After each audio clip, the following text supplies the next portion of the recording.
Estamos de volta com o Técnica Rural e neste bloco vamos falar sobre o mercado de armazenagem brasileiro. O país é um gigante na produção de grãos, colhe cerca de 200 milhões de toneladas a cada ano, segundo dados do Ministério da Agricultura. Mas esse gigante, que caminha a passos largos no início da cadeia, tem pés pequenos no momento de armazenar. Nos últimos anos, a infraestrutura não acompanhou o crescimento do agronegócio nacional, o que gerou um déficit de armazenagem que já ultrapassou 50 milhões de toneladas. A estimativa dos especialistas é de que, a cada safra, 20 bilhões de dólares sejam perdidos no processo de produção do campo à cidade. Por mais que os produtores e as empresas tenham investido em armazenagem, o déficit de armazenagem está aumentando. É incrível dizer isso, né? Mas é o que está acontecendo hoje. A nível de Brasil, o déficit está aumentando. As regiões de fronteira agrícola são as regiões que têm o maior déficit, porque a produção está crescendo mais rápido do que a instalação de unidades armazenadoras. Então, é isso que está acontecendo hoje. Então, se pegar Mato Grosso, que é um estado tradicionalmente produtor, né? Há muitos anos vem produzindo, mas as áreas estão ampliando e a produtividade também está ampliando. E nós temos hoje uma realidade no Mato Grosso que é a safrinha, né? A segunda safra de milho, onde a produção é muito grande e o pessoal não está preparado para ter toda essa produção, né? Estão produzindo mais de 100 sacos de milho por hectare na segunda safra, é bastante.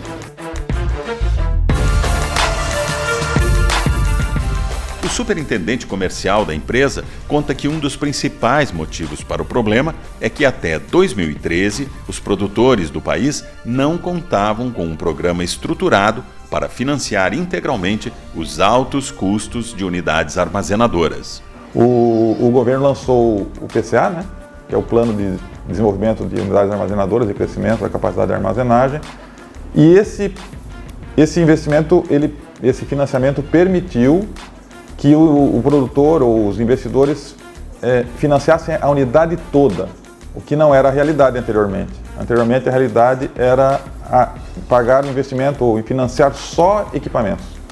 E ficava para trás a obra civil, ficava para trás a parte da própria instalação de mão de obra para a instalação da unidade, montagem, essas coisas ficavam para trás.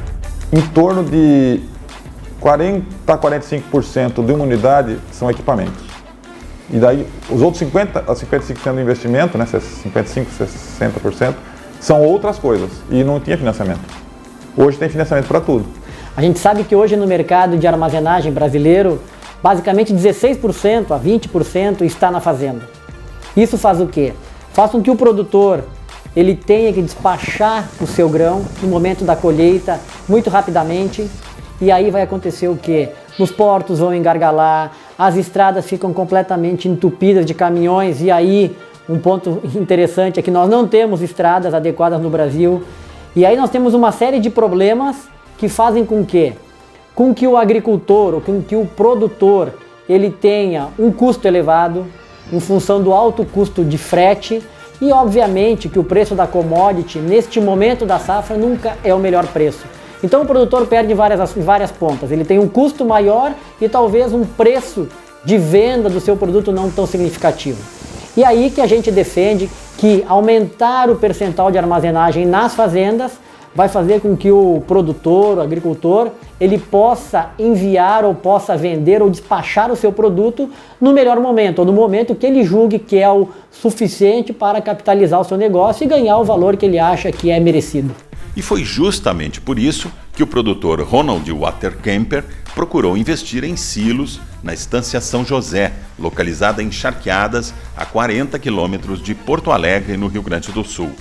Na região, ele produz 1.300 hectares de arroz, produto que hoje é todo armazenado dentro da propriedade. E a gente coloca aqui nos nossos silos por custos, né, gastos. Se fosse botar para fora daqui, ia sair mais caro para a gente. Isso, o nosso lucro ia sair tudo para fora. No frete, no escoamento da lavoura, tá? Em secagem, descontam tudo, né? E é o que a gente pode fazer aqui dentro com menos custos. Tu consegue jogar com o teu dinheiro, entendeu? Tu armazena o teu arroz aí e tu vai ver o preço. Hoje não posso vender que tá baixo o preço. Espera mais 2 meses, tu ganha um pouco mais no arroz. Tu consegue mandar no que é teu.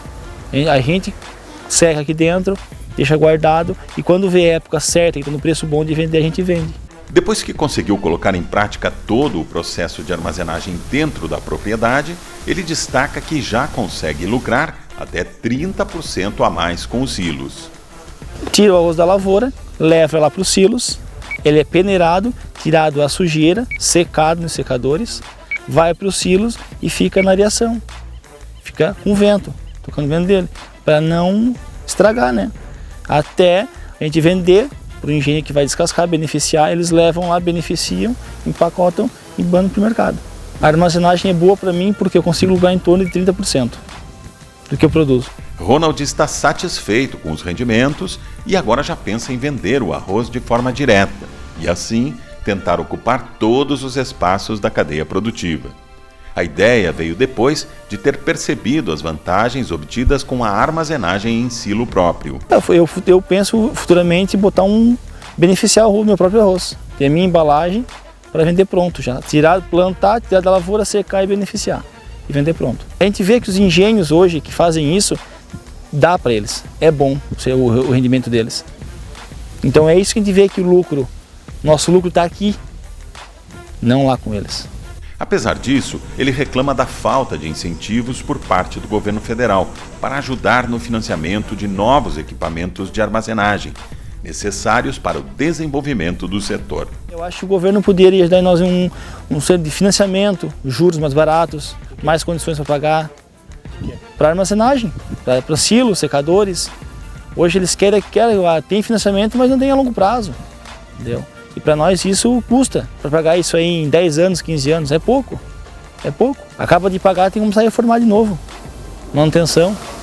Então, entendeu? Tem que ter mais prazo para a gente.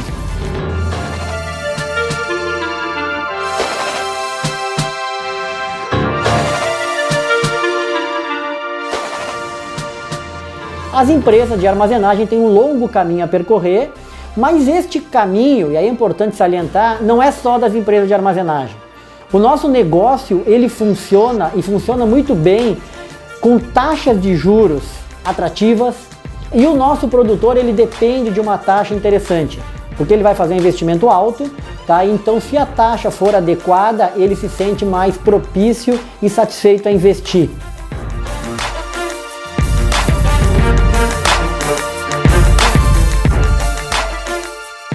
Qual que é a rentabilidade ou qual que é o famoso ROI ou o retorno que um produtor ele possui quando investe numa unidade de armazenagem? Especificamente na cultura de arroz hoje, falando com algo em torno de R$ 36,00 mais ou menos o preço do grão, né, e um custo de produção, a gente tinha uma rentabilidade, um EBITDA na ordem aí de 15 a 20% por agricultor. E o investimento de armazenagem, pelos cálculos dos nossos parceiros consultores que a Kepler possui, gira em torno de 4 a 5 anos. Então o investidor consegue fazer investimento de um alto valor e ele tem uma rentabilidade aí em torno de 3, 4, 5 anos, dependendo do tamanho do investimento que ele realiza.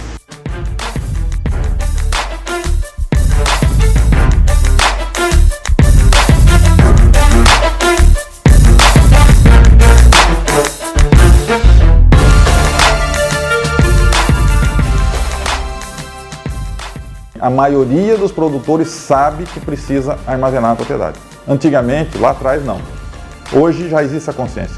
O produtor já percebeu que quem armazena consegue desenvolver melhor o seu negócio, consegue programar a sua colheita e consegue transformar de novo tudo aquilo que ele produziu na terra, transformar em dinheiro depois. As mãos que produzem com tanto esforço os grãos no país também se dedicam diariamente a agarrar possibilidades de lucros no campo. Armazenar é segurança, compromisso com o próprio futuro no agronegócio. É enxergar o rumo certo da produção, dependendo apenas da própria vontade de vencer. E isso esses produtores têm de sobra.